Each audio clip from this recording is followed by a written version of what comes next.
الحمد لله الحمد لله الذي ليس كمثله شيء وهو السميع البصير. الحمد لله الذي لم يتخذ صاحبة ولا ولدا.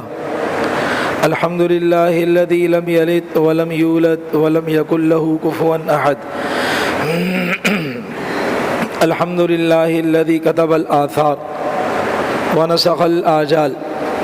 القلوب عنده مفزية والسر عنده علانية. الحلال ما أحل والحرام ما حرم. الأمر ما قضى والدين ما شرع. الخلق خلق والعبد عبده وهو الله الرؤوف الرحيم. اللهم صل على سيدنا ومولانا محمد وعلى آل سيدنا ومولانا محمد وبارك وسلم وصل عليه. اللهم صل على سيدنا ومولانا محمد وعلى آل سيدنا ومولانا محمد وبارك وسلم وصل عليه. أما بعد فأعوذ بالله من الشيطان الرجيم. بسم الله الرحمن الرحيم. ومن أظلم ممن منع مساجد الله أن يذكر فيها اسمه وسعى في خرابها. أولئك ما كان لهم أن يدخلوها إلا خائفين. وقال تعالى في بيوت أذن الله أن ترفع ويذكر فيها اسمه يسبح له فيها بالغدو والآصال. وقال تعالى إنما يعمر مساجد الله من آمن بالله واليوم الآخر وأقام الصلاة وآتى الزكاة. وقال تعالى الذين إن مكناهم في الأرض أقاموا الصلاة وآتوا الزكاة وأمروا بالمعروف ونهوا عن المنكر. صدق الله العظيم وصدق رسوله النبي الكريم ونحن على ذلك لمن الشاهدين والشاكرين والحمد لله رب العالمين. میرے قابل احترام بھائیوں، ہم سب ایمان والوں کا جو مرکز ہے، جہاں ہمارے عقیدوں کی حفاظت ہوتی ہے، جہاں سے حق آواز بلند ہوتی ہے، جہاں مسلمان دن میں اجتماعی صورت میں 5 دفعہ اللہ کی بارگاہ میں سر بسجود ہوتے ہیں، اور یہاں سے 5 دفعہ اس عبادت کے لیے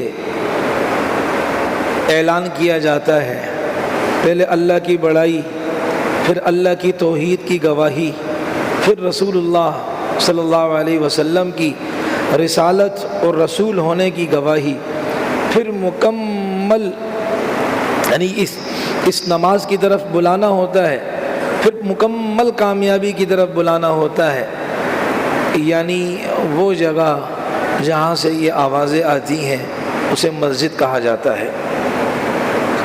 اور یہ مسجد سب سے پہلے جو مسجد بنائی گئی روئے زمین پر، ان اول بیت وضع للناس الذی ببکہ، روئے زمین پر جس مسجد کی بنیاد رکھی گئی اس مسجد کا نام مکۃ المکرمہ کے اندر مسجد حرام اور بیت اللہ ہے، اور یہ ہمارا قبلہ ہے۔ نبی علیہ الصلوۃ والسلام نے جب اسلام کی دعوت دی، آپ علیہ الصلوۃ والسلام کو کھلے عام مسجد حرام تو تھی، لیکن اس میں نماز کی پابندی تھی، لیکن نبی علیہ الصلوۃ والسلام مدرسے کے اندر جسے دار ارقم کہا جاتا ہے، وہاں آپ علیہ الصلوۃ والسلام اپنے صحابہ کو دین کی تعلیم دیا کرتے تھے، اور اجتماعی نماز نہیں ہوتی تھی۔ پھر حضرت عمر اسلام لائے تو مسلمان کعبے کے سائے میں اور صحن میں آ کر نماز کی ادائیگی اجتماعی شکل میں کی۔ پھر جب رسول اللہ صلی اللہ علیہ وسلم نے ہجرت فرمائی تو آپ حضرات کے علم میں ہوگا ابو ایوب انصاری رضی اللہ عنہ کے گھر آپ علیہ السلام مہمان بنے، اپنا گھر کوئی نہیں تھا۔ اگلے دن پھر نبی علیہ السلام نے اپنے گھر سے پہلے مسجد کی تعمیر اور ترتیب بنانے کی آپ علیہ السلام نے محنت فرمائی، اور اس کے لیے آپ علیہ السلام نے جگہ کا پوچھا تو بنو حارثہ، بنو نجار کے بچے جو تھے، یتیم بچے تھے، ان کے باغ تھا کھجوروں کا۔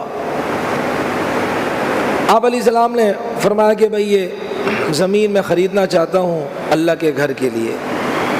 انہوں نے ان سے رابطہ ہوا، نبی علیہ السلام نے ان سے کہا، انہوں نے عرض کیا اللہ کے رسول ہم اللہ کے گھر کے لیے ویسے ہی دے دیں گے، پیسے نہیں لیں گے۔ لیکن نبی علیہ السلام نے فرمایا نہیں، میں آپ کو اس کی قیمت دوں گا۔ اس کی بہت بڑی حکمت علماء بیان کرتے ہیں، کئی حکمتیں ہیں۔ ایک حکمت ہے کہ بھائی ہجرت کے بعد پہلا اللہ کا گھر، اس کی بنیاد رکھی جا رہی ہے اور عالم اسلام کا یہ مرکز ہوگا، تو یہ ایسی فری میں نہیں، میں اپنے پیسے لگاؤں گا اس میں۔ اس سے معلوم ہوا کہ لوگوں کے وہاں سے پیسے آئیں، یہاں سے نہیں، اپنے پیسوں کے، غریبوں کے پیسوں سے بسم اللہ کرو تاکہ سب کا حصہ لگے۔ اور دوسرا، ہو سکتا ہے کہ کوئی کل کو یہ کہے کہ جی ہماری اجازت کے بغیر نبی علیہ السلام نے یہ زمین لے لی تھی، کچھ بھی کہہ سکتا ہے۔ اس لیے نبی علیہ السلام نے باقاعدہ اس کے پیسے ادا کیے کہ یہ بہت بڑا خیر کا کام ہے، اور خیر کے کام میں انسان کی جتنی گنجائش ہو وہ دے۔ اور آپ کو پتہ ہے اللہ کے نبی علیہ السلام نے یہ پیسے ادھار کے طور پر کس سے لیے تھے اور ان کو بعد میں دے دیے تھے؟ یہ وہی ہے جو ہر جگہ پہلے نمبر پر آتا ہے، حضرت ابو بکر صدیق رضی اللہ تعالیٰ عنہ۔ انہوں نے آپ علیہ السلام کو دیے، اللہ کے نبی علیہ السلام نے پیمنٹ ادا فرمائی۔ معلوم ہوا خیر کے کام میں جلدی کرنی چاہیے، کل کو پتہ نہیں کیا ترتیب ہو۔ ہمارے ہاں تو شر کے کام میں جلدی کرتے ہیں راتوں رات، تو معلوم ہوا خیر کے کام میں جلدی کرنی چاہیے۔ نبی علیہ السلام نے مسجد کیا بنائی؟ وہ چونکہ باغ تھا کھجوروں کا، اس میں درخت تھے، اور آپ کو پتہ ہے درخت کھجوروں کے وہ پلرز کی طرح، ستونوں کی طرح ہوتے ہیں، وہ اللہ کا عجیب نظام پہلے سے لگے ہوئے۔ پھر آپ علیہ السلام نے قبلے کی طرف جگہ بنائی، دیوار بنوائی، اور کھجور کے اوپر کے سر کاٹ دیے۔ کھجور کا درخت، اس کی کوئی چیز ضائع نہیں ہوتی، اوپر کے سر کاٹ دیے، اس کے جو ہے نا وہ جو شاخیں ہوتی ہیں اس کو چھت میں استعمال کیا، یہ ستون کے طور پر۔ پھر بیم کے لیے، گارڈر کے لیے آپ علیہ السلام نے وہ تنوں کو پلر کے یعنی کہ ان ستونوں کے اوپر کر کے اوپر پتے وغیرہ ڈال دیے نبی علیہ السلام۔ یوں یعنی اللہ کے نبی نے اپنی ضرورت بعد میں رکھی، اپنا گھر بعد میں رکھا۔ سب سے پہلے نبی علیہ السلام نے جس گھر کو تعمیر ہجرت کے بعد کروایا وہ مسجد تھی، یہ بتانے کے لیے کہ مسجد اتنی اہم چیز ہے۔ پھر نبی علیہ السلام نے کہ آپ علیہ السلام کے پاس چونکہ طلبہ ہوتے تھے کم سے کم ہر وقت 70، زیادہ سے زیادہ 200، اور نبی علیہ السلام وہ مسجد نبوی میں بالکل پیچھے، وہ ان کے لیے ایک سایبان، سایہ والی جگہ جس کو چھپڑا کہا جاتا ہے، عربی میں اس کو صفہ کہتے، صفہ چھپڑا، اس کے نیچے وہ طلبہ ہوتے تھے۔ تو آپ علیہ السلام نے صحابہ میں یہ بات چلائی کہ بھئی یہ طلبہ ہوتے ہیں میرے پاس ہر وقت ہوتے ہیں، تو جن کے کھجور کے باغ ہیں تو وہ اپنے باغوں سے کھجوریں، اس کی جو خوشیں ہیں جس پر کھجوریں لگی ہوتی وہ توڑ کر لائیں، تو صفہ میں پھر وہ لٹکا دیا کرتے تھے، تو طلبہ وہاں سے اپنی ضرورت کے طور پر استعمال فرماتے تھے۔ اس سے معلوم ہوا اپنی ذات کے لیے مسجد میں اعلان کرنا ناجائز ہے۔ اسی سے علماء نے مسئلہ نکالا ہے، علماء فقہاء، یہ اللہ کی ہم پر بہت بڑی رحمت ہے کہ ہمارے درمیان علماء موجود ہیں، ہمارے درمیان فقہاء موجود ہیں جو ایک ایک حدیث سے، نبی علیہ السلام کے ایک ایک طریقے سے کئی مسائل نکالتے ہیں۔ تو فقہاء نے اس سے مسئلہ نکالا کہ مسجد میں اپنے لیے چندہ کروانا، اپنے لیے سوال کرنا، اپنے لیے مانگنا حرام ہے، اور کسی اور کے لیے ساری تحقیق کرنے کے بعد کسی دینی کام کے لیے، مدرسے کے لیے، مسجد کے لیے، اور کوئی خیر کا کام ہے، فلسطین والوں کے لیے، غزہ والوں کے لیے خیر کا کام، ان کے لیے چندہ مانگنا بالکل جائز ہے، نبی کی سنت سے ثابت ہے۔ آپ علیہ السلام نے غزوہ تبوک کے لیے یہ کام کیا، آپ علیہ السلام نے طلبہ کے لیے آپ علیہ السلام نے یہ کام کیا۔ اصحاب صفہ جو تھے، جو آپ علیہ السلام کے طلبہ تھے، اللہ کے نبی نے صحابہ سے فرمایا ان کے لیے کھجوریں لایا کرو، تو یہ اللہ کے نبی کی سیرت ہے۔ خیر، پھر رسول اللہ صلی اللہ علیہ وسلم، اور اسی میں حضرت ابو ہریرہ بھی تھے، حضرت ابو ہریرہ رضی اللہ عنہ، انہوں نے نبی علیہ السلام کے پاس، ان کا وقت کم گزرا ہے لیکن جو گزرا پورا گزارا ہے، یعنی بہت کم 3 سے 4 سال عرصہ گزارا، لیکن صحابہ میں سب سے زیادہ حدیثیں ان کو یاد تھی۔ وجہ کہ یہ شب و روز دن رات اللہ کے نبی علیہ السلام کے پاس ہوتے تھے، 5374 حدیثیں ان کو سب سے زیادہ زبانی یاد تھی۔ انہی کے بارے میں وہ آتا ہے نا واقعہ کہ اب ہر وقت تو کھانے کو نہیں ہوتا تھا، تو اب ایک وقت ایسے کئی آئے دن کہ کھانے کو کچھ نہیں تھا، اس چبوترے پر اللہ کی طرف سے قید سالی بھی آتی ہے۔ اب ان کو بھوک لگی تھی لیکن سوال نہیں کرتے تھے۔ اب انہوں نے کہا، حضرت ابو بکر صدیق، حضرت عمر رضی اللہ عنہ کا گزر ہوا، ان سے ایک حدیث کے بارے میں پوچھا، حالانکہ حدیث ان کو پتہ تھی لیکن ان کو بھوک کی وجہ سے اتنی بھوک تھی، شدت تھی کہ چلو حضرت عمر سے جب میں سوال کروں گا حدیث کے بارے میں، میرے ظاہری کے حالت اور حلیے کو، میری ظاہری حالت کو دیکھ کر سمجھ جائیں گے کہ ابو ہریرہ بھوک سے پریشان ہے، تو مجھے گھر لے جائیں گے۔ زبان سے کچھ نہیں کہا۔ حضرت عمر رضی اللہ عنہ سے انہوں نے پوچھا، حضرت عمر نے وہ حدیث بتائی، اور ہمارا غالب گمان یہی ہے کہ حضرت عمر سمجھ گئے ہوں گے یہ والی حدیث جو ابو ہریرہ مجھ سے پوچھ رہے ہیں ان کو معلوم ہوگی، لیکن شاید معاملہ کچھ اور ہے، جو معاملہ ان کے ساتھ ہے وہ معاملہ میرے گھر میں میرے ساتھ ہے، میرے گھر میں بھی کچھ نہیں ہے، میں کیا کھلاؤں۔ حضرت ابو بکر آئے رضی اللہ عنہ، ان سے انہوں نے پوچھا، وہی انہوں نے جواب دے دیا، تو ان کے گھر میں بھی وہی حالت ہوگی، سب کچھ دین کے نام پر لٹا دیا تھا نا۔ نبی علیہ السلام آئے، اللہ کے نبی علیہ السلام سمجھ گئے کہ بھائی ابو ہریرہ کو بھوک لگی ہے، ان کو ہاتھ پکڑا، اپنے ساتھ لے گئے۔ گھر میں گئے تو گھر میں کچھ تھا نہیں، ابھی گھر میں بیٹھے ہی تھے کہ باہر سے ایک آدمی کسی کے ہاتھ پیالے میں دودھ دے کر چلا گیا، اللہ کے نبی علیہ السلام کو ہدیہ۔ آپ علیہ السلام نے حضرت ابو ہریرہ رضی اللہ عنہ سے فرمایا، وہ جو طلبہ ہیں صفہ والے ان کو سب کو بلاؤ، سارے بھوکے ہیں نا، سب کو بلاؤ۔ حضرت ابو ہریرہ کہتے بھائی گیا میں، اب ایک پیالے میں ہی پیوں گا، 200 کے قریب۔ آپ علیہ السلام نے بلوایا تو دل میں انہوں نے کہا کہ میں جب پینے کا کہیں گے پہلے میں پیوں گا۔ آپ علیہ السلام نے فرمایا ابو ہریرہ شروع کرو، سب کو پلاؤ۔ اب اللہ کے نبی کے آگے تو ہم کچھ نہیں کر سکتے، صحابہ ایسے تھوڑی صحابہ بنے، قربانیاں دیں، تو انہوں نے اب پلانا شروع کیا کہ سب کو پلا دیا، دودھ وہیں کا وہیں۔ یہ نبی علیہ السلام کا معجزہ ہے۔ پھر آپ علیہ السلام نے حضرت ابو ہریرہ رضی اللہ عنہ سے فرمایا ابو ہریرہ پیو۔ ابو ہریرہ رضی اللہ عنہ فرماتے ہیں میں نے پیا، فرمایا اور پیو، پیا اور پیو۔ اللہ کے رسول اب بس بہت سیراب ہو گیا۔ تو نبی علیہ السلام کے یہ صحابہ اس مسجد نبوی کے اندر چبوترے کے نیچے ان طلبہ کی رہائش بھی تھی، اور سارے کے سارے نظام جو چلتے تھے وہ اسی مسجد سے چلتے تھے۔ دوسری بات، اب مسجد بن گئی، اب یہ ریاست کی ذمہ داری ہے، حکومت کی ذمہ داری ہے کہ وہ اس مسجد کی حفاظت کرے۔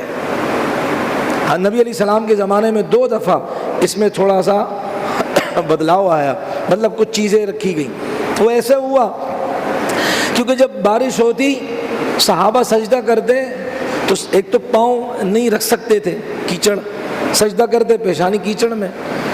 تو ایک موقع پر صحابہ ایک صحابی آ رہے تھے، دیکھا بارش ہوئی ہے تو کچھ کنکریاں اپنے ساتھ لے آئے، یہ سوچتے ہوئے کہ میں جہاں کھڑا ہوں گا تو میں اپنے پاؤں کے نیچے کنکریاں رکھ کر اس پر کھڑا ہوں گا تو پاؤں ٹک جائیں گے، سلپ نہیں ہوں گے. نبی علیہ الصلوۃ والسلام نے ان سے پوچھا یہ کیا؟ تو انہوں نے عرض کیا اللہ کے رسول یہ ایسی بات ہے. نبی علیہ السلام نے فرمایا بہت اچھا کام ہے، اور سب صحابہ سے کہا بھائی اس طرح کرو. اس سے کیا بات معلوم ہوئی؟ اگر چھوٹے عہدے والا کوئی اچھا کام کرے، بڑے کو چاہیے تنقید نہ کرے، اس کی اس بات کی تعریف کرے اور لوگوں کو ترغیب دے. ہمارے ہاں مصیبت یہ ہے کہ ہم تو کہتے ہیں ہم ہی ہیں، گراؤنڈ میں میدان میں ہم ہی ہیں، ہمارے علاوہ، اور ہم اس کو اور ایسا پیستے ہیں کہ جیسے ہوان دستے میں مرچ مسالوں کو کوٹا جاتا ہے، ایسے ہی ہم اس اپنے ساتھی کے جذبات کو کچلتے ہیں، کرتے خود بھی کچھ نہیں ہے. اللہ معاف فرمائے، ہوتا ہم سے بھی کچھ نہیں ہے، زبانی جمع خرچ ہے. تو نبی علیہ الصلوۃ والسلام نے صحابہ سے فرمایا بھائی یہ تو بہت اچھا کام کیا اس نے. چلو بھائی، اب صحابہ کیا، انہوں نے کنکریاں لائیں اور پاؤں کے نیچے انہوں نے رکھی. اور پھر کچھ اور تھوڑی بہت تبدیلی ہوئی. یہ نبی علیہ السلام کے زمانے میں 2 دفعہ، حضرت ابوبکر رضی اللہ عنہ کے زمانے میں کچھ اور اضافہ ہوا، حضرت عمر کے زمانے میں بھی ہوا، حضرت عثمان ابن عفان رضی اللہ عنہ کے زمانے میں ایک جہاد ہوا اور اس میں قیمتی پتھر ملے مسلمانوں کو. وہ قیمتی پتھر مسجد نبوی میں لگائے گئے. تو یوں پھر مسجد نبوی کی توسیع ساتھ ساتھ ہوتی رہی. لیکن جو مسجد ایک دفعہ لے لی گئی آپ علیہ السلام کے زمانے سے لے کر اب تک وہاں سجدے ہو رہے ہیں، اضافی جگہ تو ساتھ میں ملا رہے ہیں لیکن اس جگہ کو چھیڑا نہیں. چھیڑنے سے مراد یہ نہیں کہ ختم کر دو، ہاں شہید وغیرہ کیا لیکن شہید بے اکرامی کی نیت سے نہیں، تعمیر کی نیت سے کیا. صحیح ہے. قرآن کریم میں اللہ تعالیٰ ارشاد فرماتے ہیں، جو شروع میں نے آیت پڑھی کہ اس سے بڑا ظالم کون ہے جو اللہ کی مسجدوں سے لوگوں کو روکے اس بات سے کہ اس میں اللہ کا نام نہ لیا جائے اور اس کے خراب کرنے کی کوشش میں ہو. اللہ فرما رہے ہیں وہ سب سے بڑا ظالم ہے، سب سے بڑا ظالم ہے. جرنیل ہوگا اپنے باپ کے گھر کا ہوگا، لیڈر ہوگا اپنے باپ کے گھر کا ہوگا. اللہ قرآن میں فرما رہے سب سے بڑا ظالم ہے یہ. تمہاری ریاست کے نیچے مسجد شہید ہو رہی ہے، تم سے بڑا ظالم کوئی نہیں. فتویٰ اللہ دے رہے ہیں اور ان ظالموں کو ووٹ آپ دیں گے تو آپ بھی ظالم ہیں، آپ بھی ظالم ہوں گے. اور اللہ نے فتویٰ دیا ہے کہ اس سے بڑا اور کوئی ظالم نہیں ہے میرے علم میں کہ جو میرے گھر کو چھیڑے. میں دنیا کو بنانے والا اللہ میرے گھر کو جو چھیڑے، اس سے بڑا ظالم اور کوئی انسان نہیں ہو سکتا. اللہ فرماتے ہیں حالانکہ لوگوں کو کیا چاہیے تھا، میرے گھر میں آئے ڈرتے ہوئے آئے. اولئک ما کان لهم ان يدخلوها الا خائفین. ان کو تو چاہیے تھا کہ یہ تو میں اگلی بات میں کہہ رہا ہوں، شرم کرتے ہوئے اللہ کے گھر میں ڈرتے ہوئے آئے، سینہ تان کر بلڈوزروں کے ساتھ، گندے ناپاک غلیظ جوتوں کے ساتھ، گندے غلیظ جسموں کے ساتھ نہیں، ڈرتے ہوئے اللہ کے گھر میں آئے. بادشاہوں کا بادشاہ ہے، اس کا یہ دربار ہے، اس کے آداب ہیں. ایک مفہوم شیخ الاسلام حضرت مفتی تقی عثمانی صاحب نے بڑا بہترین مفہوم بیان کیا ہے آسان ترجمہ قرآن کے اندر. ایک مفہوم تو یہ میں نے عرض کیا، ایک مفہوم کیا ہے کہ جو اللہ کے گھر کو شہید کر، جو اللہ کے گھر کی بے اکرامی کر رہے ہیں وہ خیال کریں کہ آخر میں ڈر کر یہیں آنا ہے تم نے، آخر میں تمہاری لیے پناہ کی جگہ یہی ہے. اور جو پناہ کی جگہ ہے، جس آشیانے پر تمہیں سکون ملتا تھا، آج اسی کی شاخوں کو کاٹنا شروع کر دیا ہے اور اسی کی جڑوں کو کھوکھلا کرنا شروع کر دیا ہے. تو اللہ فرماتے ہیں اس سے بڑا ظالم کوئی نہیں ہو سکتا. قرآن کریم میں تو اللہ فرماتے ہیں الذین ان مکناہم فی الارض اقاموا الصلاۃ وآتوا الزکاۃ، کہ یہ نیک لوگ ایسے ہیں کہ جب ہم انہیں زمین میں حکومت دیں. بھائی حکومت چاہیے ہمیں روئے زمین پر ٹکڑا چاہیے جہاں اسلامی نظام قائم کرے. اللہ ہمیں ترغیب دے رہے اور اللہ صفات بیان کر رہے ہیں کہ یہ وہ لوگ ہیں اگر ہم ان کو زمین میں ٹھہرائیں، ہم ان کو سلطنت دیں، ہم انہیں حکومت دیں تو نماز کا نظام قائم کر کے بتائیں گے، نظام صلاۃ قائم کر کے بتائیں گے، اور زکاتیں دیں گے، زکاتوں کا ایک نظام ہوگا، امر بالمعروف نہی عن المنکر کر کے بتائیں گے. لا الہ الا اللہ محمد الرسول اللہ پاکیزہ کلمہ، اس کی بنیاد پر ہم نے ملک حاصل کیا. کیا ہمارے ملک کے اندر ابھی جو کل جشن منایا ہمارے ساتھیوں نے، ہمارے مسلمان بھائیوں نے، تو جس مقصد کی خاطر ملک لیا تھا آیا ان مقصد کے اوپر پورے ہو رہے ہیں؟ اللہ فرما رہے ہیں کہ زمین دیں تو نظام صلاۃ قائم کریں. ہماری ریاست تو جس جگہ نماز پڑھی جا رہی ہے اسی مسجد کو بلڈوز کر رہے ہیں. نظام صلاۃ دور کی بات، جہاں نماز پڑھی جا رہی اسی کو شہید کر رہے ہیں خبیث. اور اللہ نے کیا فرمایا؟ یہ امر بالمعروف کریں گے. امر بالمعروف دھوکے میں نہ پڑیں ہم کہ آپ کسی سے درخواست کریں بھائی مسجد میں آ جائیں اور آپ کہیں امر بالمعروف کیے. نہیں، یہ شریعت کی تعریفوں میں ہے ہی نہیں ہے. امر بالمعروف نہیں، یہ درخواست ہے، یہ عاجزی کے ساتھ کہنا ہے. امر بالمعروف تو یہ کہ آپ کے پاس قوت ہو، اس قوت کو استعمال کریں آپ.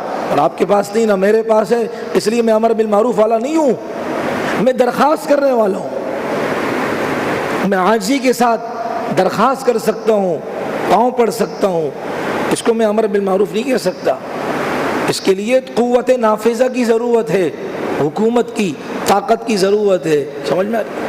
لیکن یہ جو میں کام کر رہا ہوں درخواست ثواب سے خالی نہیں ہے. اپنے بھائی کو گناہوں کی دلدل سے نکال کر مسجد کی گلستان اور چمن اور باغ و بہار کے اندر میں لانے کی کوشش کر رہا ہوں. خدا کی قسم یہ خیر سے خالی نہیں ہے. تو اللہ یہ فرما رہے ہیں ایک اور، انما یعمر مساجد اللہ من آمن باللہ والیوم الآخر، کہ مسجدوں کو آباد کرنے والے، مسجدوں کی تعمیر و ترقی کرنے والے کون ہیں؟ جو ایمان والے ہوں. اب دیکھیں جو مسجدوں کو خراب کرتے وہ کون ہیں؟ اللہ کیا قرآن فتویٰ کیا دے رہے ہیں؟ ظالم. میں نے کہا چاہے وہ فوجی ہو، چاہے وہ کسی پارٹی کا صدر ہو، یا وہ حکومت کا صدر ہو یا وزیر ہو، کوئی اگر اس کے اقتدار میں آ کر مسجد شہید ہو رہی ہے تو تم دنیا کی نگاہ میں غازی بن سکتے ہو دشمنوں کے جہاز کو گرا کر، لیکن اللہ کے گھر کو گرا کر تم خبیث بن چکے ہو، تم ظالم بن چکے ہو. تم ظالم ہو اللہ کی نگاہ میں. تم بھلے کچھ کرو، نغمے گاؤ، ترانے پڑھو، تمہارے ماتحتی کے اندر اللہ کا گھر شہید ہوا ہے. کل ہمارے بھائیوں نے یہ باتیں نہیں بتائیں. بھائیوں سے مراد اور جو اکثریت ہے کہ ہم کیسے جشن منائیں، مسجد شہید ہوئی ہے. اور معاف کرنا میرے محترم عزیزوں، صرف اسلامی جماعت کا نام لے کر ہم کچھ نہیں ہم جو ہے نا وہ بری و ذمہ نہیں ہوں گے. انہوں نے بھی رات کو میوزک کے ساتھ نغمے گائے تھے. فرق کیا ہے اوروں میں؟ ان میں چورن بیچتے ہیں اپنا. صرف جماعت اسلامی لگا کر کوئی اسلامی نہیں بنتا. نغموں میں میوزک، وہ میوزک تو حرام ہے، تم میں ان میں کیا فرق ہے بھائی؟ تو اس لیے باتیں کڑوی ہوتی ہیں آج کل میری بہت زیادہ، لیکن قیمتی باتیں ہوتی ہیں بھائی، دل سے نکلنے والی باتیں ہوتی ہیں. اس لیے اللہ تعالیٰ ہم سب کو جوڑ والی زندگی نصیب فرمائے. تو قرآن کا فتویٰ کیا ہے؟ مسجدوں کو خراب کرنے والے ظالم. قرآن کا فتویٰ کیا ہے؟ مسجدوں کو آباد کرنے والے ایمان والے. مطلب جو مسجدوں کو آباد نہیں کرتے وہ ایمان والے نہیں ہیں. آپ کچھ تعویل کر لیں، کوئی تعویل کر لیں، آپ نہیں اس کا مطلب یوں، ایکچولی اس کا مطلب یہ، آپ تعویل کریں، لیکن قرآن کے ظاہری الفاظ کیا کہہ رہے ہیں؟ ایمان والوں کا کام آباد کرنا ہے، بلڈوز کرنا مسجد کو ایمان والوں کا کام نہیں ہے. اور اللہ کیا فرما رہے ہیں؟ فی بیوتن، یہ وہ گھر ہیں کہ جن گھروں میں اللہ کا حکم یہ ہے کہ اللہ کا نام لیا جائے، اذن اللہ ان یذکر فیہ اسمہ، اللہ فرماتے ہیں کہ اللہ کا نام لیا جائے، فی بیوت اذن اللہ ان ترفع ویذکر فیہ اسمہ، اللہ کا نام لیا، اور نام بھی نہیں، اللہ کا نام بلند کیا جائے۔ اللہ کتنی واضح واضح اللہ نے باتیں بتائی ہیں۔ آپ حضرات کے علم میں ہوگا، اب ہم آئیں اصل مدعا پر، یہ ابتدائی باتیں تھیں۔ ہفتے اور اتوار کی رات، درمیانی شب، اسلام آباد میں مسجد شہید کی گئی، راتوں رات۔ ہماری انتظامیہ اتنی چوکس ہے، اتنی تیز ہے، عافیہ کو چھڑانے میں تیز نہیں ہے، دینی کے خیر کے کام کرنے میں تیز نہیں ہے، شر والے کام کرنے میں بہت چوکس ہے۔ راتوں رات مسجد بلڈوز کر دی، ہمیں کہتے ہوئے شرم آتی ہے، اور اتنی ان کو جلدی تھی کہ قرآن کے نسخے بھی نہیں نکالے کہ ان کو نکالو باہر رکھو، نہیں، قرآن کے نسخوں سمیت 14 اگست سے پہلے بات، آزادی کا دن آنے سے پہلے یہ کام، خیر کا کام ہوا ان کی نگاہ میں۔ ان کو اتنی جلدی تھی، ان کا باپ امریکہ ان سے ناراض ہو رہا تھا، اور جلدی بس انہوں نے بلڈوز کر دیا۔ مجھے 100% یقین ہے بلڈوز کرنے والے مسلمان نہیں ہوں گے، یا وہ کالے ناگ ہوں گے یا قادیانی قسم کے ہوں گے۔ مسلمان کتنا بھی ذلیل اور گھٹیا ہو جائے، مسلمان اللہ کے گھر کو نہیں گرا سکتا۔ کہ کالے ناگ ہوں گے جنہوں نے جامع حفصیہ کی 1700 بچیوں کو شہید کیا، ہمارے دل سے وہ داغ ابھی تک نہیں اترے۔ 1700 بچیوں کو، اور وہ 2007 میں مشرف بدبخت کے زمانے سے 50 مسجدیں اور شہید کرنی تھیں، اور اس میں یہ مسجد بھی تھی۔ اور حکومت کا کام ملتوی تو ہوتا، منسوخ نہیں ہوتا۔ حکومت جب ایک کام کا سوچتی ہے، اس سے عارضی طور پر پیچھے تو ہٹتی ہے، وقت کا انتظار کرتی ہے، لیکن حکومت اپنے اس کام کو کر کے دکھاتی ہے۔ دکھا دیا 2007 میں یہ مسجد بھی نشانے پر تھی۔ تو اللہ ہمارے جزائے خیر دے ہمارے علماء کرام کو اور ان کو، کہ انہوں نے تگودو کی تو بچ گئی۔ لیکن اب راتوں رات انہوں نے اس مسجد کو شہید کیا، اور پودے بھی لگا دیے کہ جس پودوں کے لیے ہمارے بھائی محنت کر رہے ہیں کہ ہمارے کراچی میں پودے لگا دو، تاکہ یہ جو پولوشن ہے اور یہ جو نا آلودگی ہے یہ پودوں سے ختم ہو جائے، چھاؤں ہو جائے۔ اس میں ان کو پودے نہیں دستیاب، مسجد کو شہید کر وہاں پودے لگانا، یہ ان کو اچھی طریقے سے آیا۔ تو کوئی ڈھکی چھپی بات نہیں ہے، یہ تو اگر اس سے پہلے موقع ملتا، اور موقع ملا، اتوار کے 10 میں کہا، لیکن اگر جمعے کا اجتماع ہوتا اس سے پہلے، آزادی والے دن سے پہلے، ہم ضرور کہتے، وہ کہا ہم نے جتنا ہم سے ہو سکا۔ صبح کو دیکھا اہل علاقہ، انہوں نے کہا رات کو ہم نے یہاں مسجد دیکھی تھی، اور صبح ہم نے یہاں دیکھا پودے لگے ہوئے ہیں۔ پھر رونا دھونا شروع ہوا، اور ہمارے وزیر مملکت چودھری طلال، انہوں نے کیا جھوٹ مکس کیا کیا، اچھا مسجد کے ساتھ مدرسہ، اور کہا کہ اچھا پہلے عرض کر دوں کہ انتظامیہ کا موقف کیا ہے کہ یہ مسجد گرین بیلٹ میں آ رہی ہے، یعنی اس ایریے میں، اس لائن میں آ رہی ہے کہ یہاں اس کو نہیں ہونا چاہیے، ٹھیک ہے۔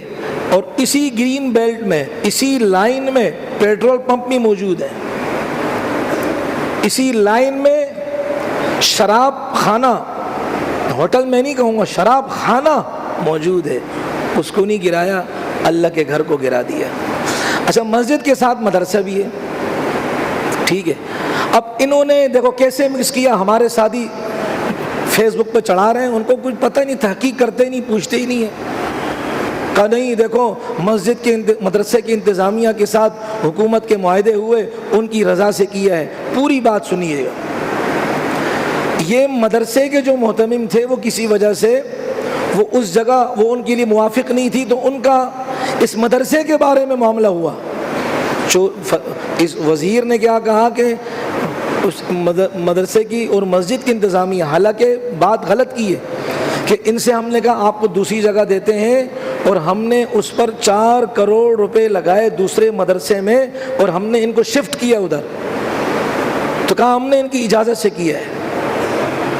گزارش یہ ہے یہاں تک بات کہ وہ مدرسے کی انتظامیہ کے ساتھ آپ کی بات ہوئی ہے، مسجد کی انتظامیہ سے بات نہیں ہوئی، اس لیے کہ مسجد تو اوقاف کے ماتحتی میں ہے، مسجد تو آلریڈی حکومت کی زیر نگرانی میں ہے، تنخواہیں ان کو حکومت سے آ رہی تھیں۔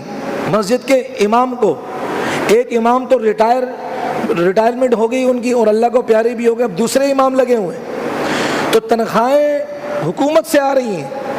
تو یہ کیسے بھائی کہ آپ کہہ رہے ہیں کہ جی اس کی انتظامیہ سے بات ہو گئی تھی تو اس لیے مسجد کی انتظامیہ کے مشورے سے ہم نے یہ کام کیا؟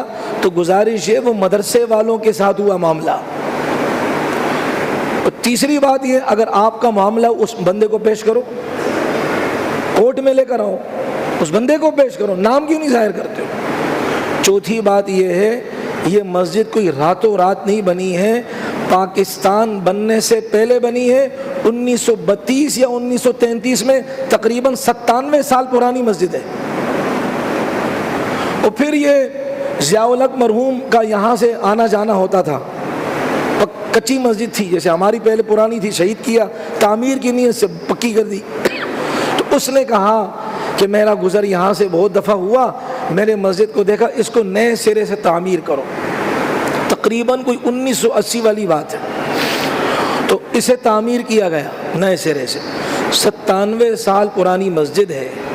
اور پھر چوتھی پانچویں بات یہ ہے کہ اس کا بجلی کا کنیکشن حکومت نے دیا ہے، پانی کی لائن کا کنیکشن حکومت نے دیا ہے، امام کو تنخواہ حکومت کی طرف سے آتی ہے، ریٹائرمنٹ والا معاملہ حکومت سے ہوتا ہے سارا، یہ ساری باتیں حکومت کی طرف سے ہوتی ہیں۔ تو کیسے حکومت نے کہا کہ ہمارا انتظامیہ والوں سے بات ہوئی تھی اس لیے انہوں نے آمادگی ظاہر کی؟ انتظامیہ تو تم خود ہو۔ اب شرعی مسئلے کی طرف آتے ہیں کہ دیکھیں، شرعی مسئلہ یہ ہے کہ اگر کسی نے زبانی طور پر کہہ دیا کہ یہ میری جگہ ہے، میں مسجد کے نام وقف کرتا ہوں، جیسے کہ میں نے آپ سے کہا وہ 2 بچوں نے مسجد نبوی کا ٹکڑا، مسجد نبوی کے لیے زمین نبی علیہ السلام کو دے دی تھی، اب وہ قیامت تک مسجد ہے، تو لہذا اگر کوئی اپنی زمین مسجد کے نام پر وقف کر دے کہ یہ مسجد ہے میری طرف سے، اب قیامت تک وہ مسجد رہے گی، چاہے لکھا ہوا نہ ہو، زبانی کہہ دے بس۔ دوسرا، یا لوگ کہیں کہ بھئی یہ زمین ویسی ہے، کوئی مالک ہی نہیں ہے، ہم ادھر مسجد بناتے، اجازت ہے، تب بھی مسجد کے حکم میں ہے۔ اور تیسری صورت یہ ہے، غیر آباد جگہ ہے، حکومت کہہ دے بھائی ویسے ہی پڑی ہوئی ہے، چلو بھائی ہم اس کو مسجد میں بناتے ہیں۔ یہ 3 صورتیں ہو گئی ہیں۔ اب یہ قیامت تک مسجد ہے، کوئی اس کو شہید کر کے اس کے اوپر پلازا نہیں بنا سکتا، کوئی اس پر اپنا ذاتی گھر نہیں بنا سکتا، اب قیامت تک کے لیے مسجد ہے۔ چوتھی صورت جو ہے، کوئی کسی کی زمین ناجائز قبضے میں لے لے اور اس پر مسجد بنا دے، یہ ناجائز ہے، اس پر نمازیں پڑھے گا تو نمازوں کا ثواب بھی نہیں ملے گا، یہ ناجائز ہے۔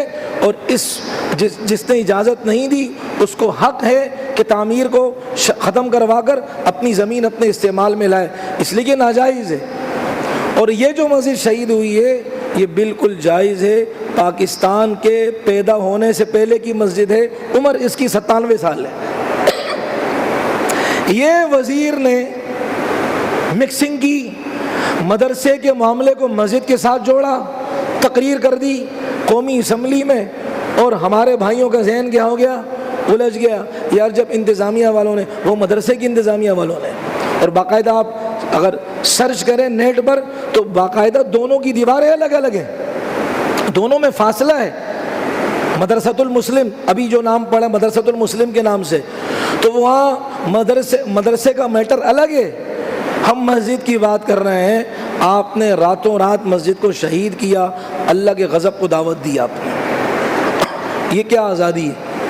یہ کیا ہم نے آزادی کالک ملی ہے بھائی؟ ہم نے تو اللہ کے گھر کو شہید کیا جا رہا ہے اور ہم جو ہے نا وہ باجے گاجوں کے ساتھ لگے ہوئے ہیں، ہم کھیل کود میں لگے ہوئے ہیں۔ ادھر ہمارا بدبخت گورنر وہ جو ہے نا تعصب کی آگ کو دوبارہ پھیلا رہا ہے، قوم پرستی کی آگ کو دوبارہ پھیلا رہا ہے، اور اسی طرح ناش کود کر رہا ہے جو کل تک اس نے ہمارے لوگوں کو دھوکے دیے تھے کہ میں عافیہ کے لیے کروں گا۔ ہم نے پہلی کہا تھا ان کے دامن پہ تو علماء کے خون کے دھبے لگے ہوئے ہیں، یہ قاتلوں کی صف کے وہ جو ہے نا پہلی صف کے لوگ ہیں، یہ کہ ہماری مظلوم بہن کو چھڑائیں گے، ان کے دم میں اتنی دم خم ہی نہیں ہے، اور دکھا دیا اللہ نے۔ تو اس لیے میرے محترم اگلی بات سنیں جو رونے کا مقام ہے، اور آزادی کے یہ کہتے ہوئے مجھے عجیب لگ رہا ہے لیکن عام بات ہو رہی، اس لیے میں عام لوگوں کی زبان استعمال کر رہا ہوں۔ ہم ابھی بھی آزاد نہیں ہیں، لیکن عام لوگوں کی بات میں کہہ رہا ہوں کہ آزادی کے دن سے کچھ دن پہلے ہماری اسمبلی نے، نیشنل اسمبلی نے، پاورفل اسمبلی نے بل کیا پاس کیا؟ ظاہر بات ہے شرابی شراب کی اجازت کے لیے بل آگے کرے گا درخواست، زانی زنا کی اجازت کے لیے آگے کرا، مولوی بیچارہ مسجد کے لیے کرے گا آگے۔ بل یہ پاس کیا اسی لائن میں، گرین بیلٹ اسی لائن میں آگے جو ہے نا ہوٹل ہیں کہ 4 ہوٹلوں میں شراب پینے کی اجازت ہماری اسمبلی نے دی ہے۔ میرے بھائی جنہوں نے دستخط کیے ہیں، ان کو ووٹ جنہوں نے دیے ہیں، وہ اس گناہ میں برابر کے شریک ہیں۔ اس لیے دامن جھاڑتے ہوئے، استغفار کرتے ہوئے اللہ تعالیٰ سے یہاں سے جب ہم گھروں کو جائیں تو اللہ کے سامنے رو دو کر جائیں، اے اللہ ہم جیسے بھی ہیں ہم اس کی اجازت بالکل نہیں دیتے۔ لیکن اس وقت آپ نے مولویوں کی سننی کہاں ہوتی ہے؟ کانوں میں پردے آ جاتے ہیں، آنکھوں میں چربی آ جاتی ہے، ہم بس ایک بریانی کی پلیٹ پر اپنے سارے کے سارے سسٹم کو فروغ کر دیتے ہیں، ذرا سا میوزک لگا دیا، جیے فلاں جیے فلاں، ناچنا شروع کر دیا، چل بھائی اب دیکھ لو۔ اگر یہ ناجائز تھی، مثال کے طور پر یہ جو امریکن سفارت خانہ بنایا ہوا ہے بورڈ بیسن کے راستے پر جو آتا ہے، اس کی دیواریں ڈبل بنائی گئی ہیں، یہ کون سا قانونی کام کیا ہے؟ لیکن یہ تمہارا باپ ہے، میں آپ کو نہیں کہہ رہا، میں حکومت وقت کے اعتبار سے، یہ تمہارا باپ ہے، تم اپنے اس باپ کو نہیں چھیڑ سکتے ہو، وہ تمہارے دل کے اندر خنجر مار رہا ہے، تم اس کے خلاف نہیں بول سکتے ہو، تمہیں اللہ کا گھر مظلوم ملا۔ اور پھر کیا کہا جا رہا ہے علماء کو؟ آپ امن کا درس دیں۔ وہاں یار تم میرے بچوں کو ذبح کرو، میں چیخوں بھی نہ، تم میرے گھر کو بلڈوز کرو اور کہا جائے امن کا درس دو، لوگوں کو کہو شانتی کے ساتھ رہے، انڈین ڈائیلاگ، شانتی کے ساتھ رہے، امن کے ساتھ رہے، اپنے قانون اپنے ہاتھ میں نہ لو، اور تم نے جو اللہ کے غضب کا کوڑا اپنے ہاتھ میں لے لیا بھائی، اس کا کیا ہوگا؟ تو عجیب منطق ہے کہ تم اللہ کے گھر کو گراتے جاؤ۔ حضرت علی رضی اللہ عنہ فرماتے ہیں، جس کا مفہوم یہ 3 باتیں مقام پر، 3 باتیں سفر میں جس انسان کے اندر ہو وہ انسان ہے۔ میں نے قرآن کا فتویٰ آپ کے سامنے رکھ دیا، اب حضرت علی کا فتویٰ بھی سناتا ہوں رضی اللہ عنہ، کہ حضرت علی فرماتے 3 باتیں مقام پر جس انسان کے اندر ہوں وہ انسان کہلانے کے لائق ہے، 3 باتیں سفر میں جس کے اندر ہوں وہ اگر ان باتوں پر عمل کرے وہ انسان کہلانے کے لائق ہے۔ پہلی بات کہ جو انسان مقام پر ہو وہ کیا ہے کہ جو انسان قرآن کی تلاوت کرے وہ انسان کہلانے کے لائق ہے۔ اور وہ بات آ گئی ویسے ہی، وہ میں بچوں کے سامنے بھی ایک 2 دفعہ گئی، اسمبلی میں، ہماری اسمبلی میں ایک عورت ہے، اس نے قرآن کی سورہ تکاثر کی تلاوت کی ہے، ماشاءاللہ۔ ان گدھوں کو لانے والا کون ہے؟ یا ریاست ہے یا آپ میں ہوں، یا خفیہ طاقتیں ہیں یا آپ میں ہوں۔ اس اب عورت ہے، میں کیا کہوں، الہاکم التکاثر، قرآن کی آیت، سورت کی ایک آیت ہے، اس نے کہا الہاکم التکاثر، الہاکم التکاثر۔ یہ وہ لوگ ہیں پھر یہ دین پر باتیں کرتے ہیں، علماء کے خلاف باتیں کرتے ہیں، شریعت پر باتیں کرتے ہیں، عورت کے پردے پر باتیں کرتے ہیں، جن کو قرآن پڑھنے کا حال یہ ہو چکا ہے۔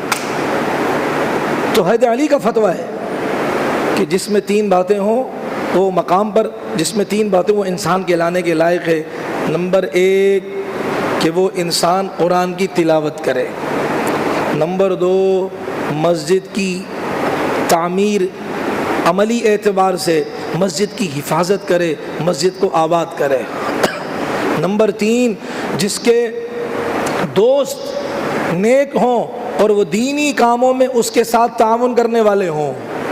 3 باتیں جس میں ہوں گی وہ انسان کہلانے کے لائق ہے۔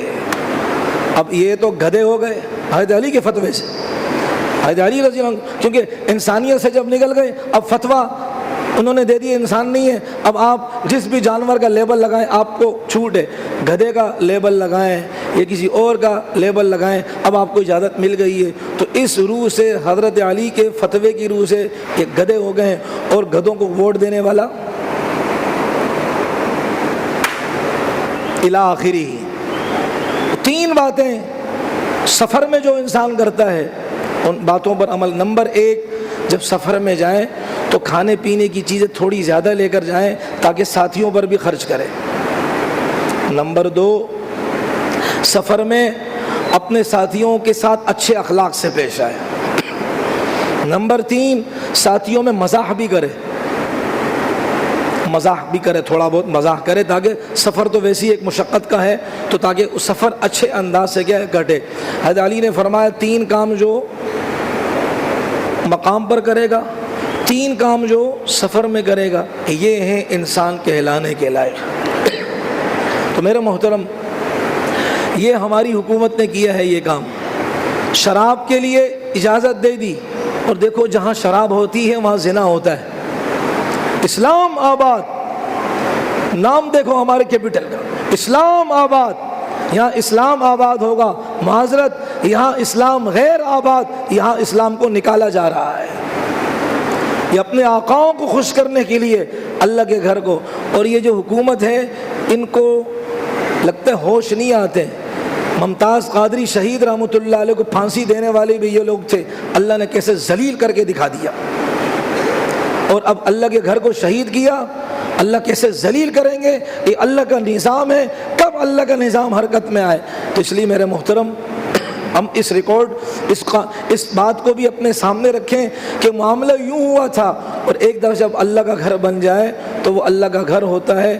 اب کوئی اسے 48 گھنٹے ہو گئے حکومت نے، اگر چلو حکومت نے کہا ہمیں تو پتہ نہیں تھا، تو کہاں کوئی اسرائیل سے آئے تھے، انڈیا سے آئے تھے، یعنی بابری مسجد ہندو شہید کرے تو ہم کہتے ہیں ظلم کیا، اگر ہمارے ہی ریاست کے لوگ کریں، خفیہ یا دکھنے والے لوگ کریں، اگر وہ مسجد کو شہید کریں تو ان کو کیا کہا جائے گا؟ انہیں عزتوں کا رکھوالا کہا جائے گا، انہیں پاکستان کا نگہبان کہا جائے گا۔ اور دوسری بات، آپ نے کسی قوم کے بارے میں ہمارے علم کے مطابق واللہ عالم الٹا بھی ہو سکتا ہے، ایک آدھ واقعہ کسی قوم کے بارے میں نہیں سنا ہوگا کہ ان کی حکومت نے اپنے مذہبی عبادت خانوں کو گرایا ہو، کہ ہندوؤں نے انڈیا کے اندر اپنے بھگوان وغیرہ کی جو عبادت خانے ہیں، مندر، ان کو گرایا ہو، رام مندر کو گرایا ہو خود انہوں نے، یا بدھسٹ نے جاپان وغیرہ میں انہوں نے اپنے عبادت خانوں کو مسمار کیا ہو بے اکرامی کی نیت سے۔ آپ نے نہیں سنا ہوگا، یہ تاریخ کے اتنے گندے بدبودار کردار ہیں کہ اللہ نے ان کے دامن کو ایسا داغدار کر دیا، ان ظالموں نے اپنے دامن کو داغدار کیا اور اپنے چہروں کو کالا کیا کہ جب دنیا سے جائیں گے اس حال میں جائیں گے کہ ان کے ہاتھ اللہ کے گھر سے، اللہ کے گھر کی بے اکرامی سے ان کے ہاتھ کالے ہوں گے۔ اللہ تعالیٰ حفاظت فرمائے بھائی۔ ہم رو رہے ہیں بیت المقدس کے لیے، بیت المقدس کی آزادی کے لیے، غزہ کی آزادی کے لیے، کہ وہ بیت المقدس چھوٹے، پنجہ یہود میں جو ہیں اب آہستہ آہستہ اس کے گرد گھیرا تنگ کیا جا رہا ہے۔ آپ کے علم میں ہو 13,000 جعلی قبریں نکلی ہیں وہاں سے، 13,000۔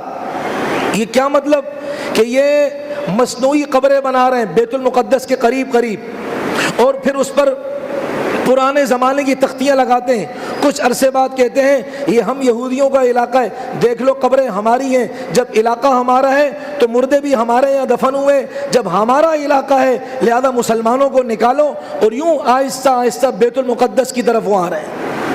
وہ اب اور اس نے تو ابھی 2 دن پہلے یا 3 دن پہلے اسرائیل کے وزیر اعظم نے باقاعدہ نقشہ پیش کر دیا کھلم کھلا کہ ہم گریٹر اسرائیل بنائیں گے اور ہم اپنے اس کوس پر عمل پیرا ہوں گے. اس میں عراق کا حصہ آ رہا ہے, مصر بھی لپیٹ میں آئے گا, اور آپ کا ترکی کا کچھ حصہ لپیٹ میں آئے گا, اور سعودی عربیہ لپیٹ میں آئے گا. وہ اپنے جو پلان کیا ہے اس پر چل رہے ہیں, اور ہم مسلمان انہی کتوں کو خوش کرنے کے لیے اللہ کے مبارک گھروں کو ہم مسمار کر رہے ہیں. تو ظاہر بات ہے شاہ سے زیادہ شاہ کا وفادار. ہم صرف غلام نہیں ہیں, ہم غلاموں کے غلام ہیں. انگریز تو چلا گیا, لیکن اس کی غلامانہ سوچ آج ہمارے حکمرانوں کے دلوں کے اندر موجود ہے. اس لیے میرے محترم آپ سے گزارش یہ ہے, ہم حقائق کا جائزہ لیا کریں, اہل علم سے جڑا کریں, اور ان سے رہنمائی حاصل کیا کریں کہ بات اصل میں کیا ہے. ہم بات پوری سنتے نہیں ہیں اور اچھال دیتے ہیں کہ نہیں مسجد انتظامیہ نے اجازت دی تھی. یہ گھر اللہ کا ہے, یہ کسی انتظامیہ کا گھر نہیں ہے, اللہ کا گھر ہے. مسجد انتظامیہ بھی اگر اجازت دیتی ہے تو انہوں نے غلط کام کیا ہے. اور پہلی بات, دوسری بات, اجازت دی نہیں ہے. 48 چلو تم سے یہ گند ہو گیا, اب تک کا مجھے پتہ نہیں ہے. 48 گھنٹوں کا ٹائم تھا کہ ہم 48 گھنٹوں کے اندر اس کی تعمیرات شروع کریں گے. حکومتی مشینری غائب ہے. کون آیا ہے؟ آپ ہی آئے ہیں, عوام ہی آئی ہے مسجد کے لیے. اور آج وہاں جمعے کا انتظام ہوگا, ایک بہت بڑا مجمع انشاءاللہ وہاں آئے گا. تو یہ وہ حالات تھے بھائی جو ذمہ داری اور امانت کے طور پر میں نے آپ کے سامنے ذکر کیے. آئندہ کے لیے توبہ کریں. ہم اپنے مفاد کے لیے آپ کو استعمال نہیں کر رہے ہیں, آئندہ کے لیے توبہ کریں. ایسے چوروں کو ووٹ نہ دیا کریں, مسجدوں کو مسمار کرنے والوں کو ووٹ نہ دیا کریں. سوچ سمجھ کے کام کریں. یہ چھوٹا ووٹ, بڑا ووٹ, چھوٹا ہم اس کو دیں گے, بڑا اس کو دیں گے, احسان نہیں کرو گے بھائی, یہ بھی نہیں دو جاؤ.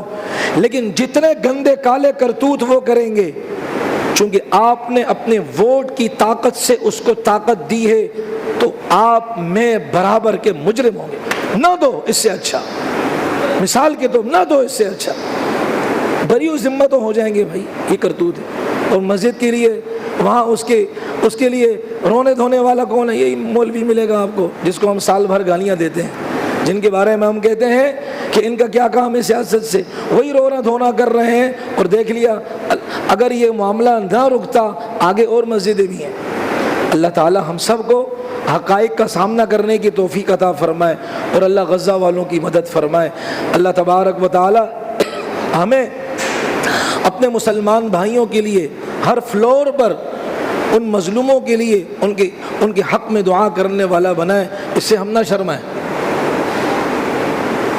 کسی بھی عمل میں ہو, خانقاہوں میں ہو, مدارس میں ہو, کسی بھی عمل میں ہو. ہم غزہ والوں کے لیے دعا کرنا فرض عین سمجھتے ہیں, یہ جہاد کا حصہ ہے سمجھتے ہیں ہم. نہ شرمائے کسی سے. شرما کر تو یہ حال ہو چکا ہے آج. میں ایک مثال آپ کے سامنے عرض کر دوں, وہ بھائی ادھر موجود ہے, بات یاد آ گئی. یعنی ہمیں اتنا بڑا غزہ کا معاملہ نظر نہیں آ رہا, مولوی صاحب کی باریکیاں نظر آ رہی ہیں. ہمارے ایک ساتھی ہیں, ان کے بیٹے کا انتقال ہوا ہفتے کو. اس بچے کا جذبہ سلام ہے, جنت میں گھوم رہا ہوگا, نابالغ تھا, اس کے باپ کو بھی سلام ہے. فلسطین کے پرچم میں اس کو کفن دیا ہے. یہ آپ کے علاقے کا تاریخی انوکھا واقعہ ہے. یہ اس بچے نے بھی خواہش کی تھی بقول ان کے کہ فلسطینی پرچم میں مجھے کفنایا جائے. اللہ کا کرم ہوا, ایسے ہی ہوا. میں جو بات کرنے لگا ہوں, ایک حضرت ماشاء اللہ, سمجھ گئے نا, حضرت جی ماشاء اللہ تعزیت کے لیے آئے. اب تعزیت میں خناسیت دیکھیں. معذرت بھائی, ہمارا اب انداز ایسے ہو چکا ہے, ہمارا ذوق, ہماری طبیعت, ہمارا مزاج بن گیا ہے اس طرح. تعزیت کے لیے آئے جی ماشاء اللہ. اب ہاں جی ایسا ایسا ایسا. اور پہلے مسئلہ بتا دوں, قبرستان میں جب انسان جاتا ہے تو میت کی قبر کے پاس کھڑا ہو کر قبلے کی طرف رخ کر کے دعا کرے. یہ سنت عمل ہے. اس لیے کہ میت کے سامنے اگر دعا کریں گے دور سے دیکھنے والا کیا کہے گا کہ یہ قبر والے سے مانگ رہا ہے. ہماری شریعت اتنا بھی برداشت نہیں کرتی ہے, شرک کی بو بھی برداشت نہیں کرتی ہے. تبھی تو نماز جنازہ میں کوئی رکوع کوئی سجدہ نہیں ہے, ورنہ دیکھنے والا کیا کہتا کہ میت کو سجدے ہو رہے ہیں. سمجھ گئے؟ تو یہ اب وہ میں نے دعا کروائی اور عادت ہے اور مسئلہ ہے, کسی کو زیادہ گڑ ہے تو کتابیں موجود ہیں, آ جائے نماز کے بعد اوپر. یہ میدان ہے اور یہ گز ہے. لیکن اس بیچارے سے تعزیت تو کر رہا تھا, اصل میں وہ اپنے اندر کا غبار نکالنے آیا تھا. تعزیت ڈرامہ تھا, وہ بھی سن لے. تو جب وہ مولوی صاحب نے یہ پاؤں کے پاس کھڑے ہو کر قبلے کی طرف دعا کی ہے, ہم نے کسی مولوی صاحب سے پوچھا ہے یہ مجہول لفظ, میں نے پہلے بھی کہا تھا نا, حضرات نے منع کیا فلسطین کی دعا نہیں کرو, یہ مجہول لفظ اس لیے کہ اس میں کوئی پکڑے گا نہیں. تو اسی طرح ہم نے مولوی صاحب سے پوچھا ہے, انہوں نے کہا میت کے سر کے پاس کھڑے ہو کر کیا کرنا چاہیے, دعا کرنا چاہیے. حال یہ ہو چکا ہے ہم قبرستان میں بھی کھڑے ہو کے کیڑے نکالتے ہیں. اتنا بڑا جہاد ہو رہا ہے فلسطین کے اندر, غزہ کے اندر مجاہد جہاد کر رہے ہیں اور اپنی خون کی وہ جسم کی وہ ساری قربانیاں دے رہے ہیں, جان کی بازیاں لگا رہے ہیں, سب کچھ ہو رہا ہے. ان میں اتنی ہمت نہیں کہ ان کا نام لے کر دعا کریں. ان کو صرف اپنے امام کی باریکیاں, جیسے کہ یہ علامہ شامی کا پوتا ہے, اس نے فتاوی قاضی خان پڑھا ہے, فتاوی ولواجیہ پڑھا ہے, فتاوی عالمگیری پڑھا ہے, جیسے اس نے فتاوی دارالعلوم دیوبند کا مطالعہ کیا ہے, جیسے اس نے شیخ الاسلام مفتی تقی عثمانی صاحب کے پاؤں دھوئے. یہ وہ بیماری ہے ہمارے اندر, یہ وہ اگر میں کہوں یہ وہ خناسیت ہے ہمارے اندر کہ ہمارے اندر وہ کبر کا غبار بھرا ہوا ہے کہ وہ ہمیں ٹس سے مس نہیں ہونے دیتا. لیکن اللہ کی قسم ہم نے بھی قسم کھائی ہے, تم جتنی رکاوٹیں ڈالو, خدا کی قسم جب تک ہمارے جسم میں جان ہے ہم غزہ اور فلسطین اور جہاد کا نام لیتے رہیں گے انشاءاللہ. مذاق ہے یہ کہ ہم اپنی ذات کی بات کر رہے ہیں, میں اپنے نام کا کوئی چندہ لے رہا ہوں, اپنی ذات کی بات کر رہے ہیں. یہ اتنی خناس ہے. اس بیچارے کے اصل مقصد تسلی دینے کے لیے ظاہری ڈرامہ بازی تھی اس کی, اصل یہ تھا یہ چوٹ دینے کے لیے آیا تھا کہ آپ کے امام صاحب نے یہ غلط حرکت کی ہے. اصل یہ چوٹ مارنے آیا تھا. تم بڑوں کے مشوروں پر اگر چلتے, معذرت اچھے لوگ بھی ہیں, اگر چلتے خدا کی قسم آج یہ منظر نہ ہوتا. تمہاری گھٹیا حرکتوں نے یہ منظر پیش کیا. وہاں دشمنوں کے بڑے بڑے جو ہے نا وہ شہتیر آنکھوں میں جاتے ہیں, وہ تمہیں نظر نہیں آتا. میری آنکھ سے نکلا ہوا ایک بال اگر تمہیں چبھا تو تکلیف ہوتی ہے. وہ تمہارے بچوں کو کاٹ رہے ہیں, بیت المقدس کو روند رہے ہیں, تم میں ہمت نہیں ہے کہ ان کا نام لے کر ببانگے دوہل دعا کرو. تمہیں قبرستان کے مسئلے اتنی باریکی سے معلوم ہے. مطلب یہ ہے کہ اندر کی غلاظت ہے, تمہارا آپریشن کرنا پڑے گا, کرتے رہیں گے انشاءاللہ. ہمارا مزاج نہیں ہے, ہمارا مزاج بنا دیا گیا ہے بھائی. اس لیے بھائی جو بھی مسئلہ ہو صاف صاف کہہ رہا ہوں, مفتیان کرام سے پوچھا کریں, اہل علم سے پوچھا کریں, ان کے علاوہ نہ جائیں. ورنہ ضلوا فاضلوا, خود بھی گمراہ ہوں گے, لوگوں کو بھی گمراہ کریں گے. اللہ ہمیں مسجدوں کے پاسبان, مساجد کے نگہبان, مساجد کے حق میں آواز اٹھانے والے اکابر کا ساتھ دینے کی, نہ کہ شراب کی خاطر انگوٹھے لگا کر, شراب کی خاطر, شراب کی اجازت کے لیے دستخط کرنے والے لوگ, ان کا ساتھ ہم نہ دیں. ہم مسجدوں کی چوکیداری کرنے والوں کا ساتھ دیتے ہیں اور دیتے رہیں گے انشاءاللہ. آپ کا کیا ارادہ ہے؟ ڈھیلی انشاءاللہ, زور سے بولو. اللہ. اب 2 اعلانات ہیں بس, پھر اجازت ہے. گلا اور بیٹھ گیا. خلفائے راشدین میں کل انشاءاللہ مولانا فضل سبحان صاحب آئیں گے بیان کرنے, عشاء کے بعد تشریف لے جائیے گا. دوسرا اعلان کہ ختم نبوت کے الحمدللہ ہمارا کام ہو رہا ہے. عالمی مجلس تحفظ ختم نبوت کے ماتحتی میں کل آگرہ تاج میں تاج مسجد میں عشاء کے بعد ختم نبوت کنونشن ہے، سب کو دعوت ہے، ہمارے ساتھی الحمدللہ سب کو دعوت دے رہے ہیں، چونکہ دونوں پروگرام ایک ساتھ اکٹھے ہو گئے، یہ پروگرام بہت پہلے طے ہوا ہے، تو جس کی جو مرضی ہے، اب آگے ہے معاملہ، ہم تو تضاد والے، تصادم والے، ٹکراؤ والے نہیں، الحمدللہ، تو مرضی ہے جس کی، لیکن جس نے جانا ہے تو یہاں تو عشاء کے بعد ساتھی اقصی مسجد میں انشاءاللہ یا باہر جمع ہوں گے، گاڑیوں کی جانے کی ساری ترتیبات بنیں گی انشاءاللہ تعالی، بس آپ کی دیر ہے، آپ جانے والے بنیں، ٹھیک ہے بھائی انشاءاللہ۔ بائکوں والے بائکوں پر جائیں گے، اور اسی طرح جس کے پاس سواری اپنی نہیں ہے تو ہم انشاءاللہ کرائے کی گاڑی میں جائیں گے، لیکن نبی کے ختم نبوت کے تحفظ کی خاطر جہاں جلسے ہوں گے ہم انشاءاللہ جائیں گے۔ تو کل انشاءاللہ وہاں ہمیں اکٹھا کیا ہے، ہمارے علماء آئیں گے، بیان کریں گے، وقت نکالیے بھائی، تمام چیزوں کے لیے وقت نکال سکتے ہیں، نبی کے ختم نبوت کے تحفظ کے لیے، اس میسج اور پیغام کو سننے کے لیے آپ نے میں نے وقت نکالنا ہوگا انشاءاللہ۔ تو انشاءاللہ کل یہاں سے ہمارے ساتھی جائیں گے، اور ہمارے کیا، آپ سب ہمارے ساتھی ہیں، آپ سب انشاءاللہ ہمارے ساتھ چلیں گے بھائی، اللہ تعالیٰ خوش رکھے۔